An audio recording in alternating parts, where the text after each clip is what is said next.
Yeah, these recent numbers for on-time returns are a bit concerning. A major downward trend. That'll change overnight if we double our late fees. They've been too low for too long. The customers are taking advantage. Look, we don't want to start antagonizing anybody. I mean, this is a community business after all. Hey, if you want to get their attention, you got to make it hurt.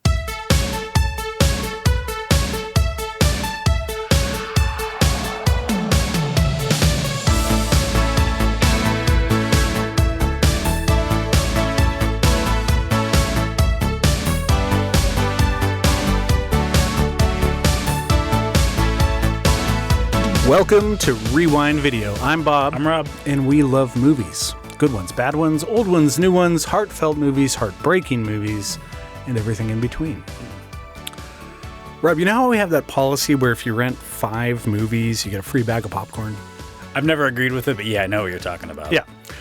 Turns out that's getting a little too popular. Yesterday, I was bagging up a batch, burned my hand against the heating element. Didn't scream, but I let out what I would consider an emotional whimper. You know? That's definitely not the policy's fault.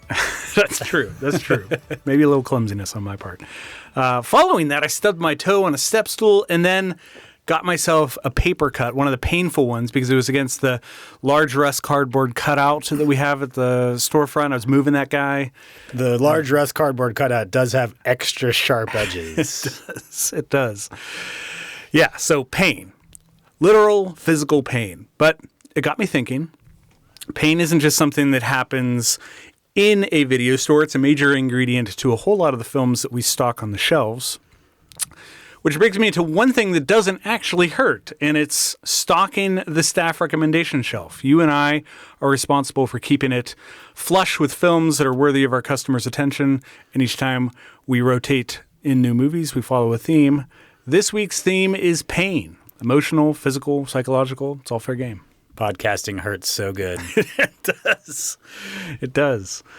So I'm curious, were you looking forward to this theme?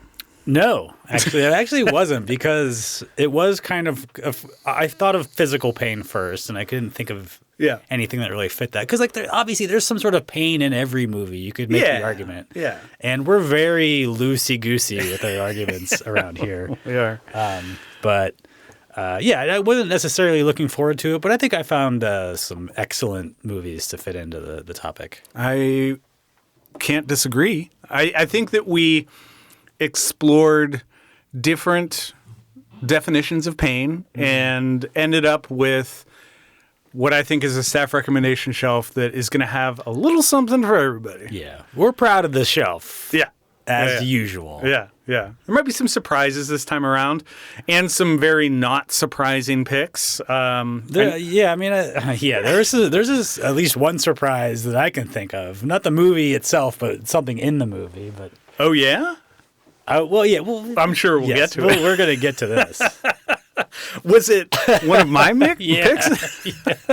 I was. Anyway, we'll get to it. Okay. All right. Can't wait. I don't want to spoil anything. I think I might know what you're talking about. I'm kind of amazed if you don't, but we'll get to it. I mean, I brought some surprising stuff to the shelf, Rob. So, who knows? Who knows what we're referring to now? But, lots to talk about. Yes, lots of pain. And I think we should, as usual, get right into it with your first pick for the theme of pain. Okay, I'm starting us off in 1987. The movie is The Princess Bride. You know, it always surprises me that this is made in 1987 because I think I saw it right around that time. Yeah. And it felt to me like an older movie. Perhaps because it does feel like that. It's for all intents and purposes a period piece for, the fairy tale portion. I mean, our generation, I didn't see this in the theater. No. I guess we're old enough to have, but my parents didn't take me to a lot of movies at that age. No. But I think like everyone else in our generation, we caught up with it on videotape. Yes. But it did, I do remember that feeling, and I probably saw it not too far after 87. I remember it feeling like this is a really old movie. Yeah. A lot of that's the style, and I think a lot of that's just because when you're that age, everything that's like 2 years old seems ancient. Oh, yeah, absolutely. I remember the time gap between Back to the Future 1 and 2 feeling like, well, this is never going to happen. And now I look back on it and it was like 5 years or something? Yeah, it wasn't that long. Yeah. Anyway, The Princess Bride. This is filed under buckled swash. Here's the back of the box. In this enchantingly cracked fairy tale, the beautiful Princess Buttercup and the dashing Wesley must overcome staggering odds to find happiness amid six-fingered swordsmen, murderous princes, Sicilians, and rodents of unusual size. But even death can't stop these true lovebirds from triumphing. What a swipe at Sicilians. Yeah. Like, I know that they do that in the movie, but this is like, you got to find your way through these Sicilians. Gloves are off. That is kind of wild. Indeed. Tagline, as you wish, which it's good. Yeah. I mean, it fits. It's a line of dialogue from the movie. I don't love it, but I'll give it a passing grade. I mean, I like it because it obviously refers to something that is fundamental to the movie, but at the same time, I don't know that it entices you to rent it if you don't know what that means. Yes, they could have done much better, but I don't think they needed to. Yeah. This is Rob Reiner's fantasy adventure. It's written by William Goldman based on a book that he had written in the 70s. Stars Carrie Elwes, Robin Wright, Wallace Shawn, Mandy Patinkin, Andre the Giant, among others. Yes. It's the story of true love amid this Game of Thronesian power struggle between these two warring kingdoms. Yep. This was like a fairly moderate hit when it came out, but it wasn't like we think of it. Like, 'cause like our generation, like we were saying, like everybody grew up with this movie. Yeah. It's a classic. It came out like right at the perfect time. This is like right when videotapes were going on sale, and everybody in video stores obviously were becoming central to American culture, like they are like today. They still are. Yeah, they still are. I actually was like looking at this. I don't know if this is one of those tapes. This is right around the time when like some tapes were like $150 and some tapes were like $25.95. Yeah. And this is right around that time when they started going down in price. I don't know if this is one of those tapes that you could like actually just buy. Yeah. But I did like go to the government inflation thing where it's like, well, hey, what is like a dollar? What is like the dollar value of this today? And a $20 tape in 1987 would have been like $55 today, which is like. Back then, it was like, wow, you can buy these things and take them home. Nowadays, that's extremely expensive, yeah, you know? Yeah. And like some of these tapes were like $30-$40. That's like what a really nice Vinegar Syndrome, like extra special, low edition, that cost. And like back then, it was like, wow, you can like buy Top Gun for $60. It's like, I don't know if it's worth $60. You had to really love a movie. In order to spend that kind of coin on it. I remember my parents were very early in on the copying game. So like we had 2 VCRs set up and just copied literally everything that we rented. Oh, I did ton. I didn't copy stuff, but like I taped so much stuff off of HBO. Yeah. And now those tapes are just gone. Yeah. But yeah, like that was like, but then again, like the idea of owning a movie that you could watch at home was a fairly new idea. I mean, the first VCRs cost like the equivalent of like $6,000 today or something. Yeah, weren't they like $900 at the time? Yeah, they're like in the 70s, they were like $900. So I don't know. I think it was like back then it was like getting your own movie theater. Yeah.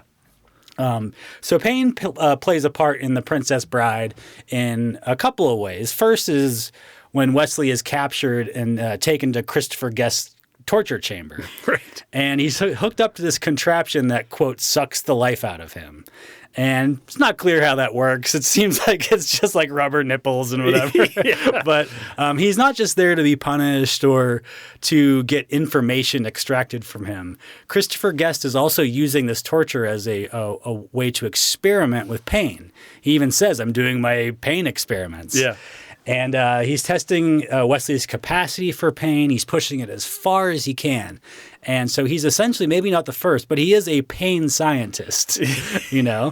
Yes. And then there's also the climactic moment in the movie when Wesley is giving his To the Pain monologue, when he's talking about all the horrible things that he's going to do to Humperdinck.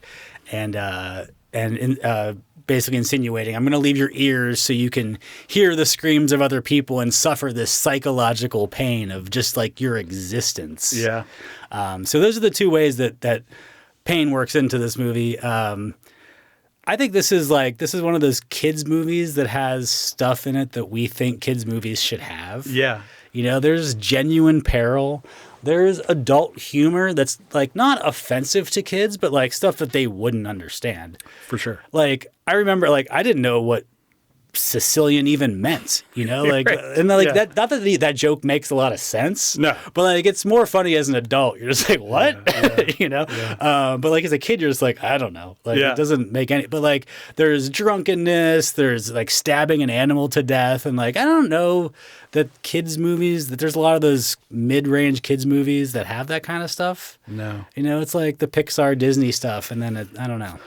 There's just not even a lot of live action kids movies these true. days. You know, like I was thinking about that when we covered Holes recently, which, you know, I'm sure it comes out on like Disney Plus, but Stranger Things, it kind of took up that space. Yeah. There's probably a bunch of TV shows we've never heard of that, you know, 13-year-olds love. Right. But yeah, I don't know. I think it's a lot of what the movie business comes down to is like they're just not making a lot of stuff.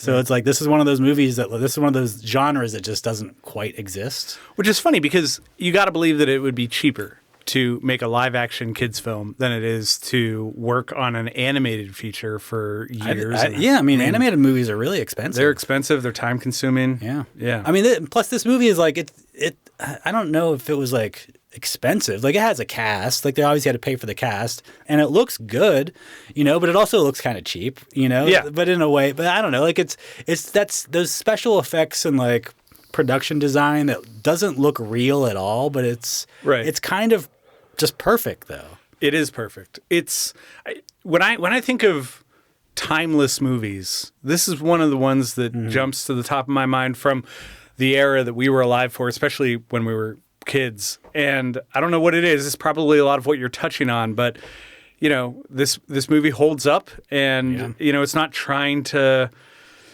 blaze trails as it relates to special effects or anything, but it just still works. Every performance is amazing, and I think like kind of career defining. These people, a lot of them had long careers. A lot of these people were doing a lot of things, but this is almost maybe not for like Billy Crystal. Maybe like one or two other people, but like mainly most of these people, this is what you think of. Mandy Patinkin, absolutely. Like Wallace Shawn, like 100%. Like the inconceivable guy, like that. Like that's who he is. You know, even Andre the Giant. I'm old enough. I'm a little bit older than you, so I don't know if you remember when Andre the Giant was like a wrestler. Oh yeah, for sure. And you know, so I remember like him actually like from before this movie or maybe like around this time. I knew him as a wrestler, but like I mainly know him from this. Yeah. Likewise. And I don't know, it's even amazing to me that quotes from this movie, like, I mean, you mentioned inconceivable, and, you know, that word, I don't think it means what you think it means. That especially is something that is absolutely still part of culture today. Oh, and I mean, there's so much in you killed my father, prepare to die. Yeah. There's probably an entire generation of kids that know that don't even know it's from this movie. Yeah. You know, the writing and the script is incredible. It is. The dialogue's amazing. There's so much to love about this movie. It's rated 4.1 overall in Letterboxd. 37,000 people have it in their 4 favorites. That includes me because 32% agree with my 5-star rating. Including me? Including you. That's a 32% giving it 5 stars is tells you a lot about the Letterboxd user base, I think. Yeah. It's almost inconceivable. It's inconceivable. I don't think that's what that means. So it's beloved by several generations. Found a 5-star review here by Ariel who says, "How to get an entire film as a tattoo?" So, yeah, this is an undeniable classic, and I'm putting it on the staff recommendation shelf this week for the topic of pain. Man, you know, I can't think of many movies that I watched as a kid and still enjoy as an adult, but not for just nostalgia reasons, which is not why I go back to this. it's still just an enjoyable film to watch and still makes me laugh to this day. As you get older, you admire more things about it, like the performances and the production and the writing. But it's great.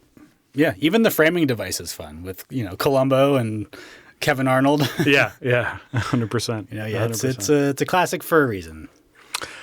Great pick. I was excited to rewatch this, and I can't wait to see it again. So good stuff. All right. Well, I am going to the new release section of the store for my first pick, which is from 2024, and it is A Real Pain. Back of the box synopsis for this is two estranged cousins, David and Benji, reunite for a Holocaust tour in Eastern Europe to honor their late grandmother. What starts as an awkward family trip quickly unearths layers of emotional trauma, sibling-like resentment, and the lasting impact of generational pain. Tagline, join the family, which is a little bit of a head-scratcher for me. I mean, I guess that maybe they're talking about how anyone who's exposed to these two is kind of like part of their family drama, but not good. It's not good. Yeah. Okay, good. I'm glad. Nobody's joining the family. No. So this is directed and written by Jesse Eisenberg, and it's part road trip movie, part existential dramedy. Yeah. It stars Eisenberg himself alongside Kieran Culkin, and they play the bickering cousins who are kind of navigating some familial grief and personal turmoil.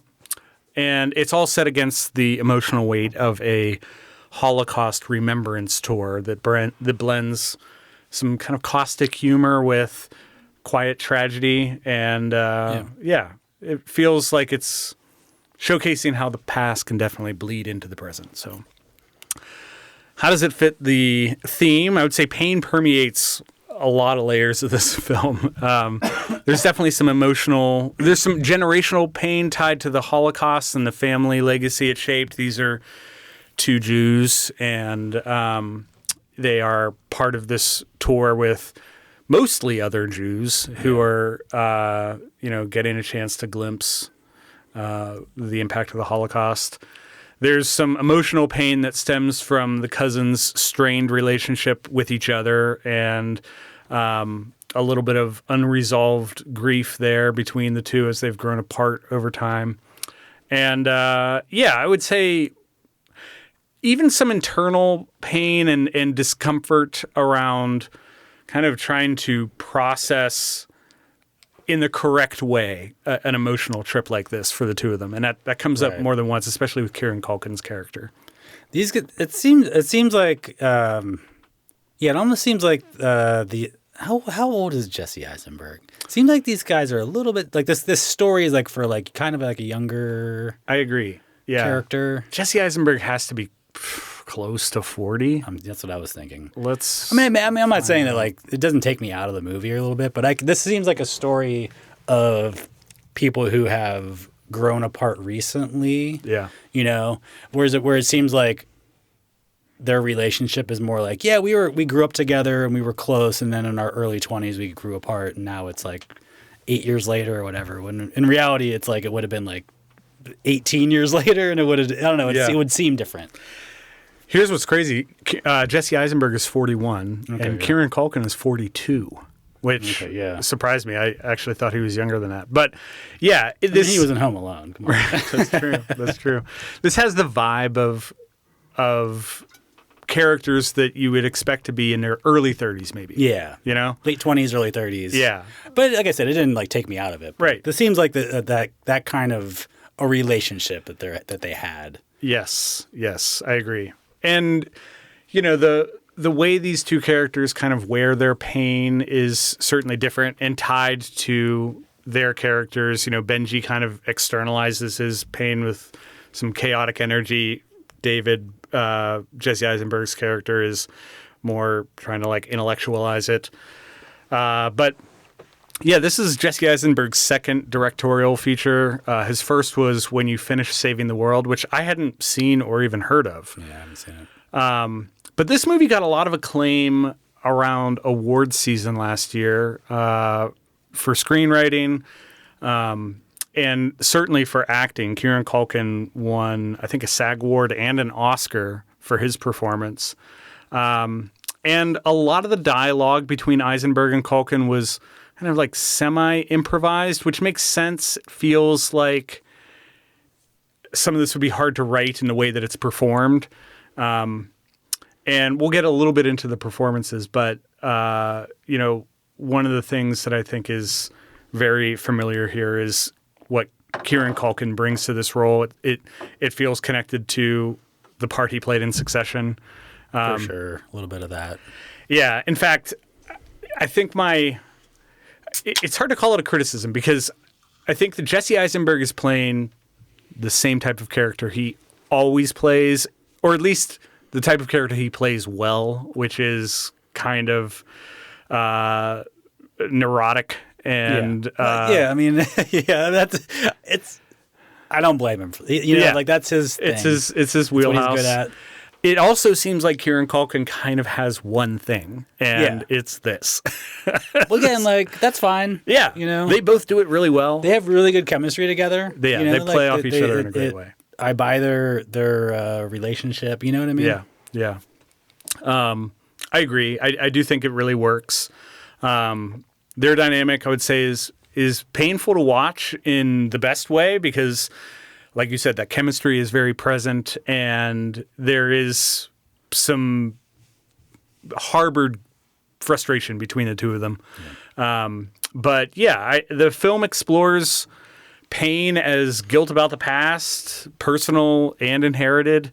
It's also deeply rooted in a feeling of loss, not just of a person, but of a shared history, childhood closeness, and even the people the characters thought they'd be at this stage of their life. So A Real Pain averages a 3.7 on Letterboxd, which is just shy of the 4-star review that I gave it. 37% of users also gave it 4 stars, and 3,800 people have it on their list of 4 favorites. As I mentioned, Culkin's performance got him a lot of attention and won him an Oscar. But I did like the 4-star review by Melina, who said, "Can't get over how Jesse Eisenberg wrote a scene about how beautiful his feet are." Which definitely happened. It's a Tarantino move. Yeah, indeed it is. Indeed it is. Yeah. Yeah, I give this one 3 stars. It's really good character work. I wasn't quite ready to bump it up to 4 yet. Yeah. It's a commitment that I'm not that I don't easily make. Yeah. But yeah, I enjoyed it. I liked spending time with these guys. Yeah, it's a pretty brisk story and small. It's just a short trip to Poland. It gets a little heavy at times, but not too much. Yeah. Yeah. But at the same time, a little bit of levity brought in especially Kieran Culkin's performance. So, if you liked him in Succession, you get another dose of that exact thing here. Okay. I'm going to bring us up to 2009. Okay. The movie is I Love You, Man. This is filed under Modern Bromance. Indeed. Back of the box. Peter Clavin is a successful real estate agent who, upon getting engaged to the woman of his dreams, Zoe, discovers, to his dismay and chagrin, that he has no male friend close enough to serve as his best man. Peter immediately sets out to rectify the situation, embarking on a series of bizarre and awkward mandates. Yes. Tagline, "Are you man enough to say it?" I like that. Yeah, that's good. It's kind of funny, kind of clever. Yeah. So this is a romantic comedy starring Paul Rudd and Jason Segel. I don't know exactly when the term bromance got coined, but this movie was definitely when it came into the mainstream. Blossomed. This is when people I think it was kind of used in the promotional campaign of it. Yeah. This is when people started using that word. Yeah. So this is kind of maybe not the first bromance, but this is the first thing that was labeled as a bromance. Yeah. It follows all the conventions of a traditional romantic comedy, like finding each other, getting together, drifting apart, coming back together, et cetera, et cetera. Except it's not about a romantic relationship. It's about a normal adult friendship. Yeah. And this came out right at the end of the 2000s, which was like an incredible decade for comedy. We had like, we had the Seth Rogen, Judd Apatow, Will Ferrell, Adam McKay, like that whole universe. Movies like Superbad, Anchorman, Talladega Nights, Walk Hard, like all these movies for 10 years. And this kind of came out at the end of that decade. And I think in a way it's kind of overlooked as one of the stronger comedies. But for me, I think it might be my favorite of all of those. This movie's hilarious. This movie's so funny. Yeah. Yeah. But I don't think it gets the dap that it deserves. No. For some reason. I agree. So one of the kinds of pain that Paul Rudd experiences in this is the pain of not having friends. His wife is his best friend, and there's nothing wrong with that, but she's kind of his only friend. He's kind of the consummate wife guy or girlfriend guy or whatever. So like he has to fill out his wedding party, and it doesn't even like occur to him until then that he doesn't really have anybody to invite to his wedding party. Not even anybody that like he used to be friends with. You know, he's like, since he was a kid, he's basically like, I have a girlfriend and that's my life. Yeah, he's a girlfriend guy. He's a girlfriend guy, and like I said, nothing wrong with that. But like, I don't know, you need to like branch out a little bit. So, so then like the pain that he experienced after that is the pain of making friends. Yeah, which is never easy, but it's way more difficult as an adult. Indeed. It touches on a real thing that I don't know many people who haven't experienced this, where after college, once you're in the real world, it's tough to make new friends. It's just tough. It's tough. Yeah, I guess so. I guess this is like, because he's more like a guy. This isn't like, hey, I left college and now I'm in the working world, and now I have to make friends in like the new city I'm in, the new job I'm in. This is a guy who is like 40 years old, or almost 40, right? And so like he's got a fiance, like they have a house, like he is like, this isn't like somebody in their mid-20s. I guess I imagine them being more in their mid-30s, but that's still not that far removed. I mean, whether it's 35 or 40, yes, these guys are... They're, like, settled, And so, like, to make friends, I think, like, making friends in your 20s is way easier. Yeah. You just make friends by accident, by hanging around people in their 20s, because, like, you have so few responsibilities compared to somebody who has a job and a fiance, you have so much time. You don't, like, when you're in your 20s, you can just like hang out. Like you literally just like, hey, I'm with my bros, we're going to hang out. Or I have roommates, and you can't help but hang out, you know? There's so many ways that you accidentally make friends. But when you're in your late 30s, early 40s, and I don't have experience with it. But like, I don't know, I'm a grown-ass adult. And I have friends, and I barely find the time to hang out with them. Yep. So I can't imagine being like, how can I like find the time to hang out with people that I don't even know if I like them yet? Yeah. And like, plus you have to find people who will do that with you. Yeah. And so like, that's just like it's a painful situation to be in, and like the way it expresses himself, or that pain expresses itself through Paul Rudd, is just like this baffling social awkwardness. Oh, it's so good. That is just an endless source of humor in this movie. He is so funny when it comes to doing this. I don't know how it happened. Like this just seems like an accident, Yeah. Because so much of this humor just comes from him just like floundering in these social situations that like most people I think would just consider completely normal. Yeah, it made me think, boy, he has so much range, because you compare this to take, for instance, his role in Anchorman as Brian Fantana, who is an overly confident guy and would have no problem socializing with people. But other end of the spectrum is the role we get here, and he plays both of them perfectly, and you believe it. Yeah, that's a perfect way to look at it, because those are like, they're two completely different characters, two completely different ways of relating to the world. But they're both comedic performances, and they're both spot on, and they're both hilarious. So. Yeah, and believable. I mean, like, you don't question for a second that this guy is that person. Yes, in those roles, 100%. And like, I think this one is one of my favorite comedic performances of all time. Yes, like without a doubt, he's able to turn all that awkward, uncomfortable energy into tons of laughs. But it's like, it's also very endearing. It's very, you root for him. You root for him, and I don't know, like he just, you're laughing at him. But like like you're laughing with your buddy, you're laughing at your awkward friend. It's a very like just like this. I don't know. It's like hanging with your homies, and your one friend is like acting like he's acting like he's just awkward, and it's funny. And like, I don't want to like make fun of you, but like, you're being kind of funny right now. You know? The shit that just tumbles out of his mouth is stuff that like I use in my vocabulary. Yeah. Like totes my goats. Yeah. He just says that. Latris on the manjay. Like what? Jobin. Like shit like that is just like what. It makes no sense. It made no sense in the movie, but it's just super funny. Yeah. It is. So yeah, I love you, man. I love this movie.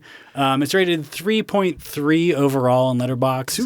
Too low. Way too low. Yeah. 854 people have it in their 4 favorites. 6% agree with my 5-star rating. I'm there too, including Mike Krause, who says in his review, "Love this movie and Hank Mardukas." Well, I'm glad that we brought up Hank Mardukas, because I was going to mention that as much credit as we're giving Paul Rudd, there are some hilarious supporting performances in this movie. I mean, J.K. Simmons is great. Andy Samberg, always funny. This is one of my favorite Jon Favreau performances. He's fucking hilarious here.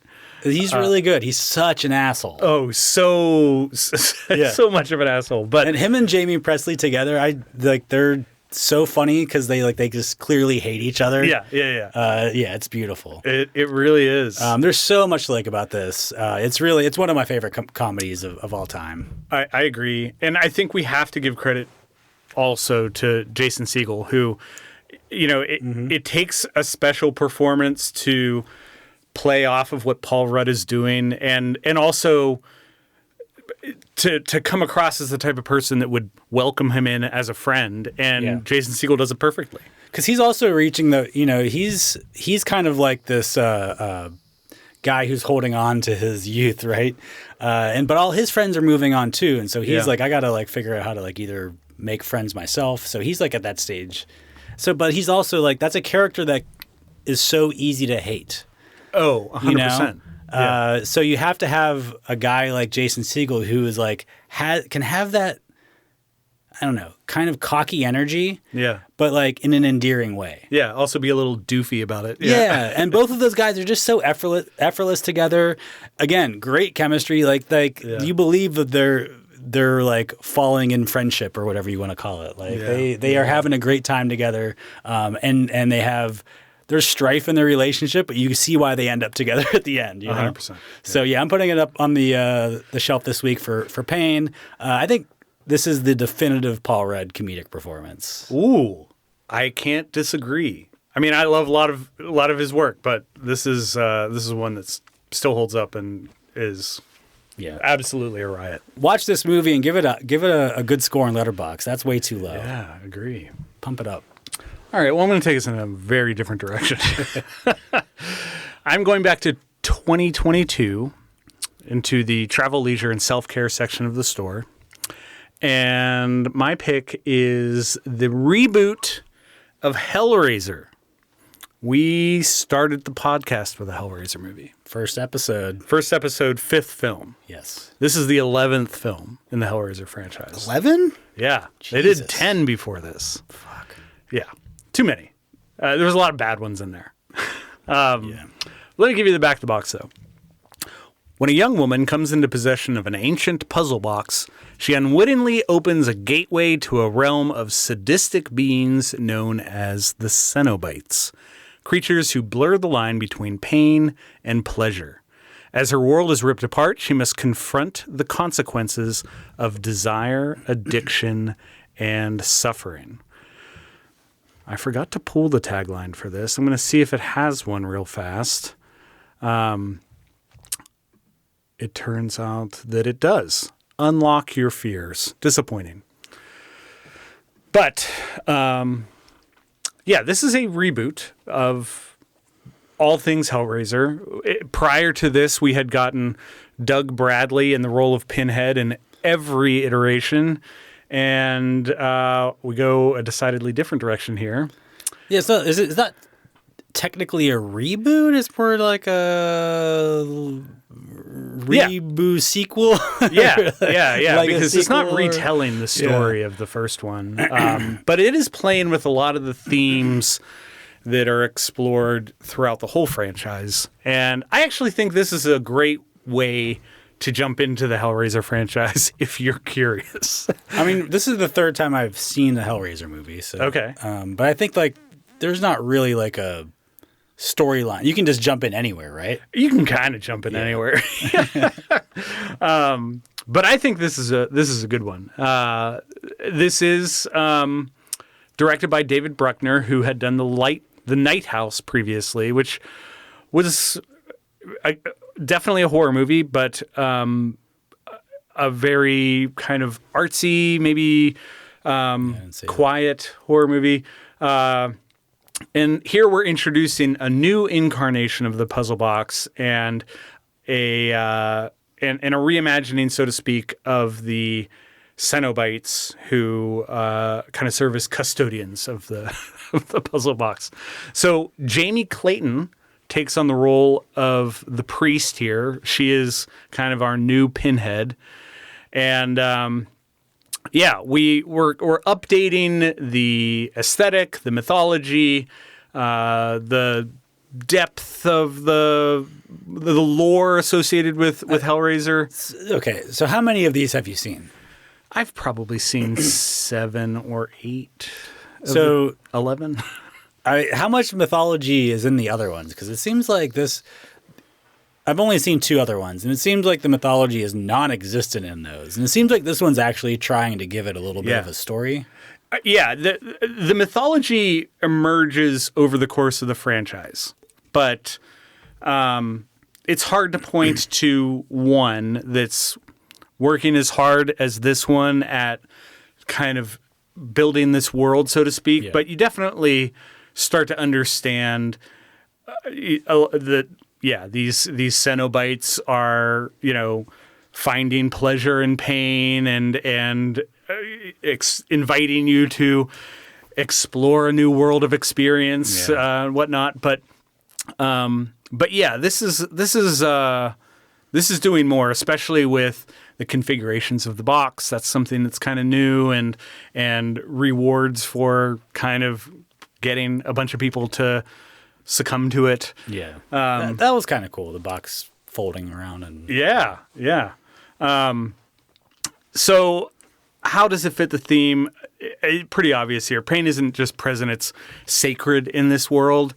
And the Hellraiser series is all about. It is, yeah. No horror movie franchise, I think, celebrates pain quite like this one does.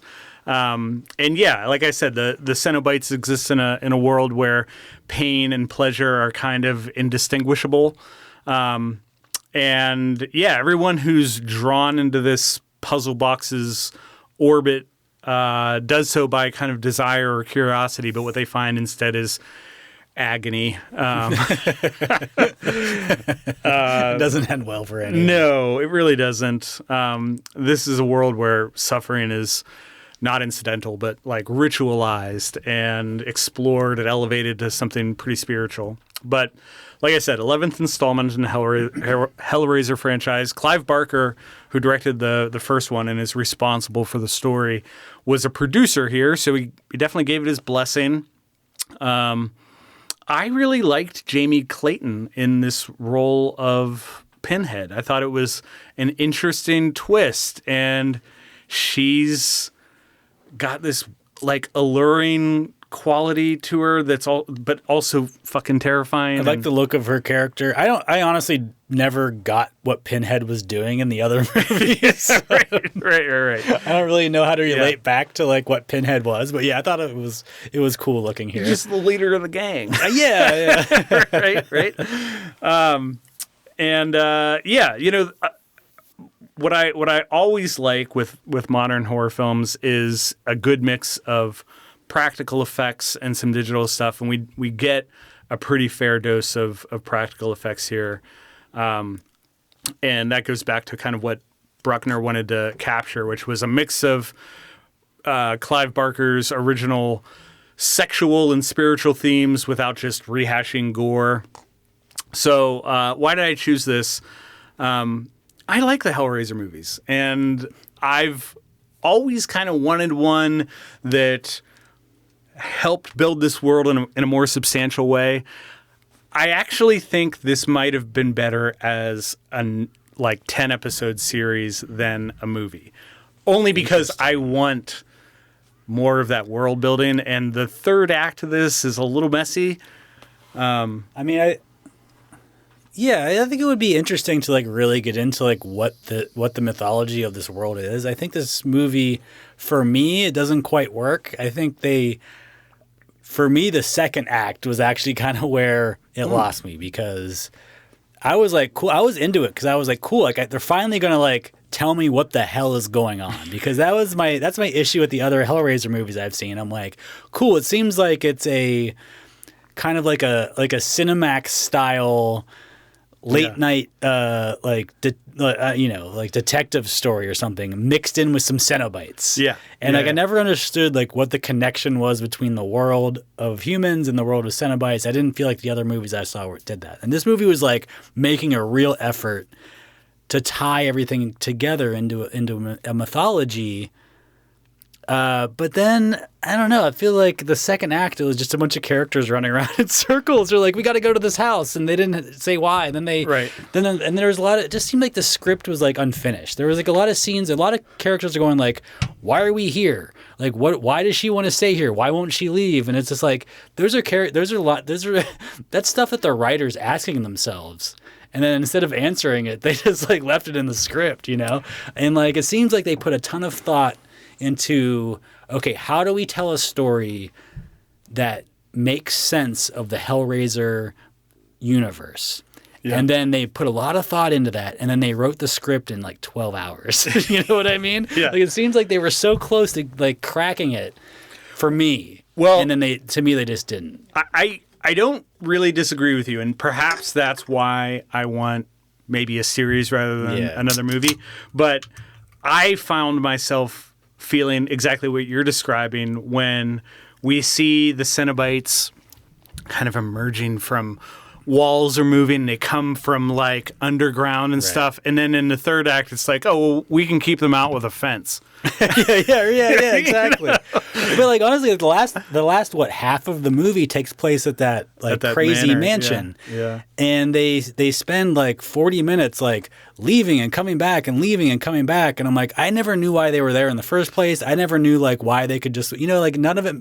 It was just well, we got to get there to make this happen. It just seemed like it was there because the script needed them to be there. Yeah, I think that they were probably trying to make the case that, our main heroine wants to get to the bottom of what's going on here with the hopes of resurrecting her brother, and this house was the home of the last guy who had the box. And and even that didn't make any sense, because it was she's we got to, the guy was I'm just going to get rid of this thing, and she's we got to keep it because it might be the way to get my brother back. I'm well, why? Well, separate from those criticisms, which I think are valid, I found myself wishing that this movie went a little harder in the paint, because one thing that's absolutely true of the Hellraiser franchise is that it is not afraid to go there when it comes to gore and some very bloody deaths and whatnot.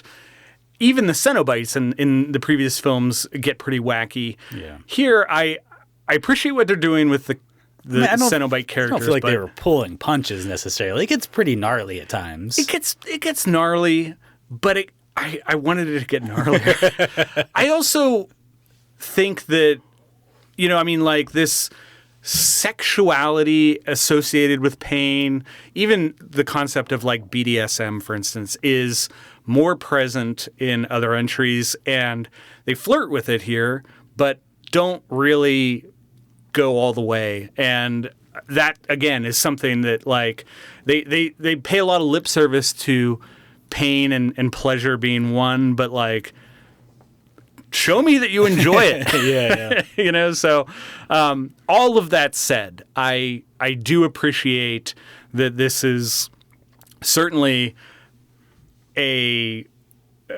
digging out of the gutter of the Hellraiser franchise. I mean, it was in a bad place. This is a real movie. This is a real fucking movie. I have my complaints about it, but it's a real movie. It's a real movie. Some of those other ones, it's like I didn't even know they existed. Oh my god. They get real strange, and bad, just fucking awful. But critics were kind of divided on this. The pacing is a bit of a problem. This is longer than it should be. Yeah, and but there was some credit given to the ambition and visual style. The AV Club called it a sharp reimagined vision that mostly plays it safe when it shouldn't, which maybe gets a little bit to what I was talking about. It averages a 2.9 on Letterboxd, which I think is mostly right. I have it higher, but I'm a fan of the genre and the franchise. 128 people have it among their 4 favorites. I took a review by Cinema Void, which I had to smile at, where he said, "It would have been so cool if Pinhead said, 'We have such sights to show you,' and then took everyone to Disneyland." Different movie. A different movie indeed. But I'm throwing the 2022 Hellraiser on the shelf as my second pick for pain. Okay. I'm going to bring us to 2020. This movie is Nomadland. This is filed under BYO Bucket. Here's the back of the box. A woman in her 60s embarks on a journey through the western United States after losing everything in the Great Recession, living as a van-dwelling modern day nomad. No tagline. I think, no tagline is probably right for this. Yeah, it's just a picture of a bucket. This is a story of Fran, played by Frances McDormand, who sets out to live the van life after her husband dies and the town she lives in is essentially wiped off the map. Yeah. She fits what she can into a storage unit, but otherwise her entire life is what she can get into this van. So this is not a true story per se, but Empire, Nevada is a real place. Yeah. And it has a gypsum mine. And gypsum is something they use to make drywall and other building materials. And then, so what happened is during the Great Recession, when people stopped building houses, the company who owned the mine and the town shut it down. So they shut down the mine because no one's buying drywall, and then they shut down the town where these people lived. And so not only does these people lose their jobs, but the place they lived in no longer exists. Yeah. They're just like, you got to leave because this town doesn't exist anymore. You forget that there are definitely parts of this country where a town, it's Texas, where everybody works in the oil industry. And not that that's going away anytime soon, but this is absolutely something that can happen in even the oil America. industry, like if Exxon or whoever is like, we're shutting down this refinery or we're open, you know what I mean? Like they could just put a bunch of people out of work. Yeah. I guess that's just the truth of firing people anywhere. But that's just an incredible amount of pain to endure all at once. Oh my God, yes. You can see how it rips lives apart. It causes trauma that affects people's health. Fran has lost everything in one fell swoop. Her husband died. Not because of this, but because of this. Like that's it's kind of implied. Like because it just destroys people to the point where you die earlier and stuff like that. And she's not gonna heal from that. No. Her life has just been completely blown apart. And this movie shows the consequences of widespread economic pain. The people that she's with, the people that she's spending her time with, these aren't people whose 401k took a dip. No. Their grocery bills got a little bit high. These are people whose lives were devastated through no fault of their own. Mm-hmm. Fran's making the best of it, but this is not the way things were supposed to be. And, when you consider kind of the economic situation in this town and the level of status that these people have, socioeconomic status. It's not like if the town shuts down in the way that it did, they can just pick up and go somewhere else and get another job. Right. Or They start were closing over, this down and opening up a new gypsum mine somewhere. No, that's not what you can do. It is, I guess when you get a job in a place like that, you don't view it as a nomadic lifestyle. Yeah. But I guess in a sense you are like, if the company that owns the town you live in just decides to close up, you're living a nomadic lifestyle without even realizing it. Yeah. So most of this movie takes place in the wide open spaces of the American West. Yeah. And, South Dakota down to Arizona, over to California. So it's like big skies, tall mountains. And this movie looks outstanding. Oh, it's beautiful. It's just, it looks great. It's hard for it not to when you're shooting in these locations, but they do a great job. Their performances are incredible. Frances McDormand is fantastic as usual. We get a David Strathairn performance. But for me, what makes this movie so great and what gives it such a great vibe is the supporting cast. And a lot of which are made up of real people, real members of the nomadic van-dwelling community. Yeah. And a lot of them get their chances to speak very genuinely about their experience in this lifestyle. Yeah, which is not a world or a community that I was at all familiar with prior to this. And I think we, mostly experience the van life as like an Instagram, like, this is what we're just going to like go and do like a cool like van life type thing. Like that's not what these people are doing. No. These are people who don't really have anywhere else to go. And so they are living out of their cars and like they've created a culture and a society that like supports them in that, Yeah. And they're still around. Like that guy who was like the leader of the group, like that still exists. That's a real group. That's a real thing they do. They do like the Burning Man, the van life Burning Man thing. And that's the reason he does it is because like, he's like, people need it. It's not because people are trying to get Instagram followers. Right. And those people exist. Yeah. That's cute and all, but like these people are doing it because they have to. Yeah. It's very, very different. I think there's a little bit of a Waking Life vibe to parts of this movie. Oh, that's a good comparison. Where she's just kind of wandering around in this world, encountering people who they're just telling their story. Yeah, they have something to say. It's not even like a lot of times it's not even a dialogue. It's just Frances McDormand listening to people telling like, this is what it's like. It's like, this is how, here's what you use. This is the bucket, but like, this is how you eat. This is, this is how you make food. This is how you like, don't get arrested. Don't get murdered, like these are real things these people have to deal with. She's pressing reset on her life and learning a new way to live. And that's an interesting thing to see and to depicted. do it in your 60s as well. Yeah. It's terrifying. It's terrifying. Nomadland, it's rated 3.8 overall on Letterboxd.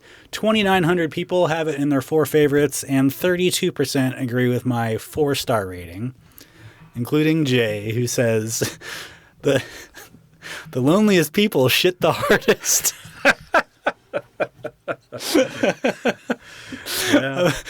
So I'm putting it up on the staff recommendation shelf this week for the topic of pain. Yeah, I probably find myself thinking about this the way that you did my first movie. I have this at 3 stars right now. I could see it going up to 4. I need to give it another watch, but it's also one that I'm not eager to rewatch necessarily anytime soon. But yeah, it's eye-opening and capturing something that's very different than what you usually see in film and what you're even exposed to as an American. Yeah. Chloe Zhao directed this, and it earned her a chance to direct a Marvel movie after this, which is... That bums me out. It does, yeah.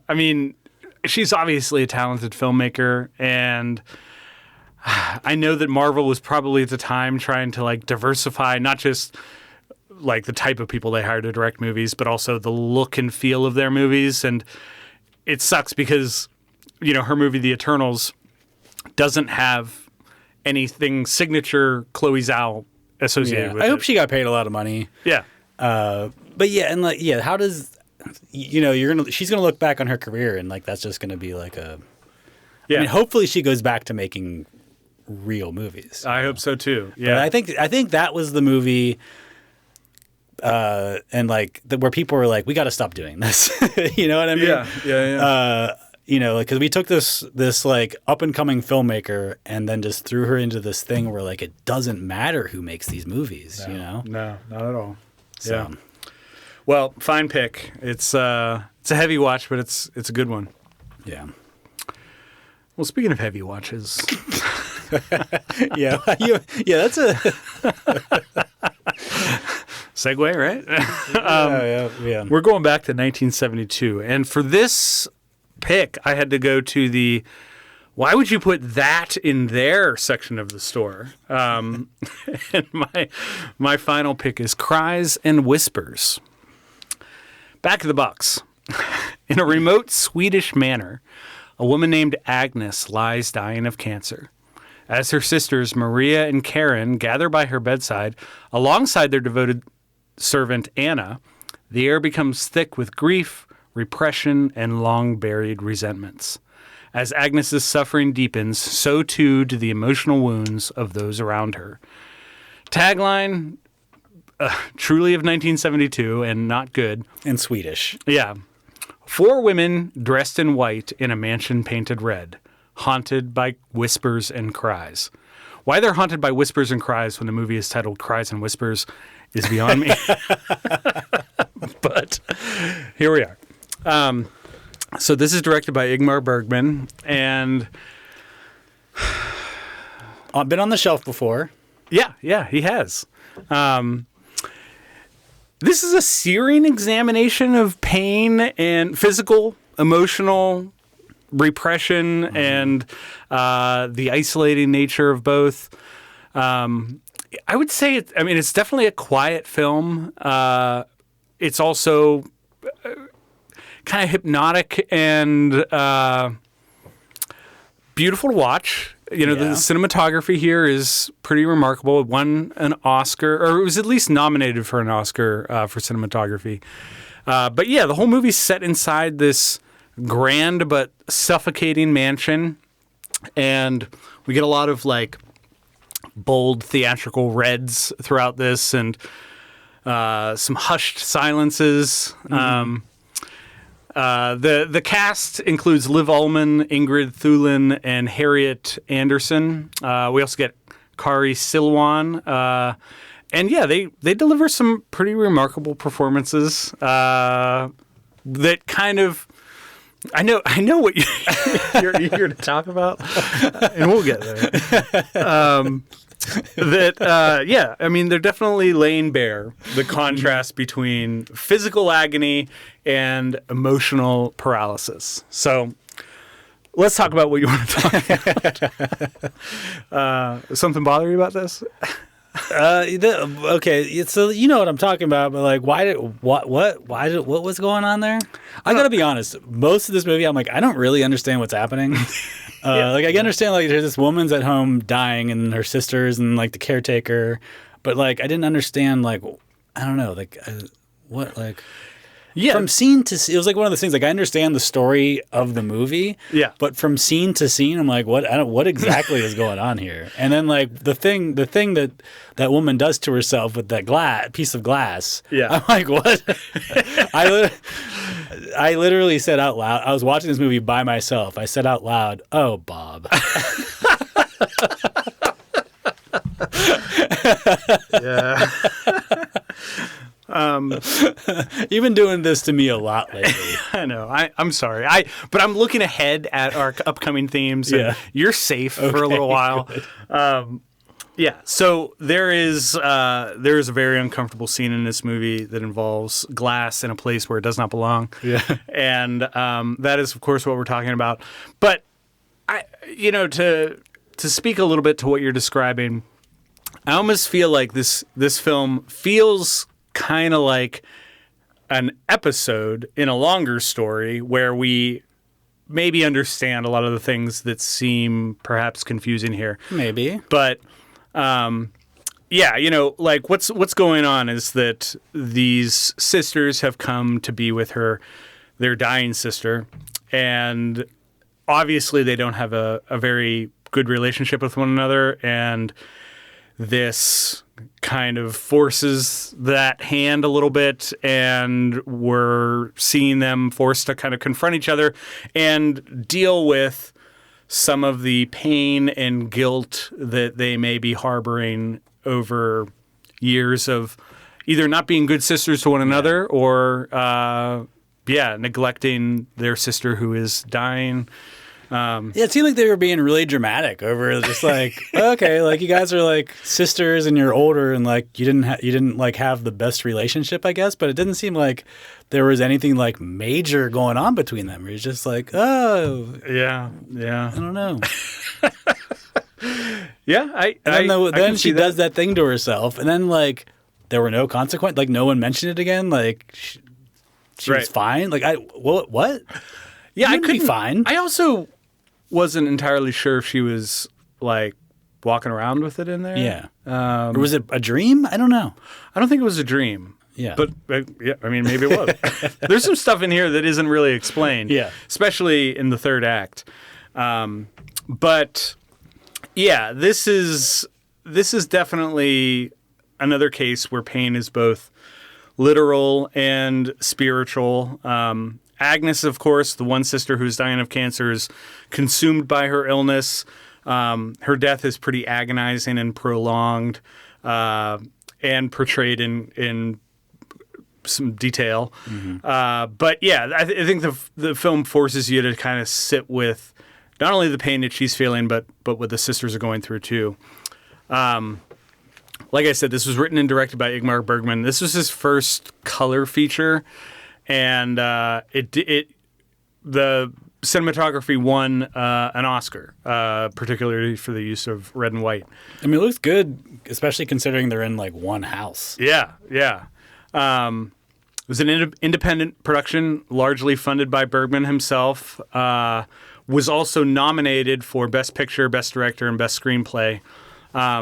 We get some interesting like fade-ins and fade-outs that fade to red. I mean, red is obviously an important color here. And yeah, the woman who plays Agnes does practically the whole performance without speaking much, which is pretty remarkable. This movie is short at 95 minutes, but it feels long. Wouldn't you say? Yeah. It's kind of like the stereotypical foreign, like people who are like, I don't know, the people who like aren't as like hip to movies as we are. I mean, you know what I mean? Who think of like quote foreign films, this is what they're thinking of. Yeah. Like it's like inscrutable. There's a weird scene that makes no sense and it's kind of gross. There's a bunch of people being like real dramatic about stuff that doesn't seem like that big of a deal. It's very slow and it seems longer than it is. So I'm like, I think this is like what that like picture in their head that a lot of people would have of like the boring foreign film. And I don't know that I disagree. Yeah. I mean, I would have a hard time recommending this to many people if it weren't for the fact that we were doing a theme on pain, because I think that pain is fundamental to this story. And I even think that it's not just painful for the characters, but at times painful for the viewer. And that's an interesting thing to me, but I like this movie. I have it at 4 stars. It averages a 4.2 on Letterboxd. 1,300 people have this on a list of 4 favorites. Ebert loved this movie. He called it one of the most beautiful films ever made. And Scorsese's a fan of it as well. But I plucked a review from the Letterboxd user Wes, who said, watching an Ingmar Bergman movie while you're already in a state of emotional vulnerability is like squeezing lemon juice on your hand that's been bitten off by a shark while you're being set on fire and the shark is coming back for you and he somehow has a gun now. So, Not a fun watch, I would say, but yeah, it's an experience. Yeah, I wasn't a huge fan of it. I think you can tell from I can tell, yeah. the way I was talking about it. I mean, I gave it 3 stars because I could see, like, it's like, this is like an Ari Aster situation where it's like, I understand that there's something going on here and it doesn't click with me. It's not for me. I don't know. Just, I didn't enjoy it. I don't like it, but it's a 3-star movie. I actually was, when it was getting like towards the end of the movie, I'm like, if they do another scene that is like that other one, definitely 2 stars. Like I'm not dealing with 2 of them in the same movie. Yeah, there you go. Okay. But they didn't. So they didn't? Yeah. It stuck at 3. So it kept its star. That's great. Well, apart from that experience, I will say that the process of talking about these films was, I think, rather painless for us. Hopefully also for the customers. Yeah. We talked about 6 movies that deal with pain in very different ways and came out on the other side without even needing a Band-Aid. The films we chose are Princess Bride, A Real Pain, I Love You, Man, the 2022 edition of Hellraiser, Nomadland, and Cries and Whispers. If you don't have time to stop into the store, you can visit us 24 hours a day at rewindvideopod.com. We're on Letterboxd and Blue Sky, or you can send us an email at rewindvideopod@gmail.com. And don't forget to like, follow, subscribe to, and share the podcast with your friends who love movies. Great advice, as we're used to giving. Yes, we can't help it. Right.